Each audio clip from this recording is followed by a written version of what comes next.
Malaysia ১১ Bangladeshi সহ মোট ২৭ জন আটক প্রবাসীকে নিজ নিজ দেশে ফেরত পাঠিয়েছে। সোমবার দেশটির ইমিগ্রেশন কর্তৃপক্ষ এক বিবৃতিতে জানায়, ফেরত পাঠানোর মধ্যে বাংলাদেশি ১১ জন, ভারতীয় ৭ জন, পাকিস্তানি ৫ জন ও নেপালি ৪ জন রয়েছে। অবৈধ অভিবাসন দমন ও আইন শৃঙ্খলা বজায় রাখার লক্ষ্যে এই পদক্ষেপ নেওয়া হয়েছে। জোহর রাজ্যের পেকান নেনাস ইমিগ্রেশন ডিপোতে আটক থাকা এসব প্রবাসীকে ২০২৫ সালের শেষ সপ্তাহে পরিচালিত বিশেষ প্রত্যাবর্ষণ কর্মসূচির আওতায় কুয়ালালামপুর আন্তর্জাতিক বিমানবন্দর দিয়ে পাঠানো হয়। ইমিগ্রেশন বিভাগের তথ্য অনুযায়ী অধিকাংশ প্রবাসীর বৈধ পাসপোর্ট থাকলেও কারো কারো ক্ষেত্রে মেয়াদ উত্তীর্ণ পাসপোর্ট বা আইনি জটিলতা ছিল।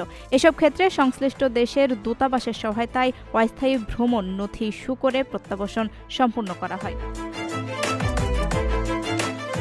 কর্তৃপক্ষ জানায়, প্রত্যাবাসীদের মালয়েশিয়ায় কেন্দ্রীয় সিস্টেমে কালো তালিকাভুক্ত করা হয়েছে, ফলে তারা ভবিষ্যতে আর দেশটিতে প্রবেশ করতে পারবেন না।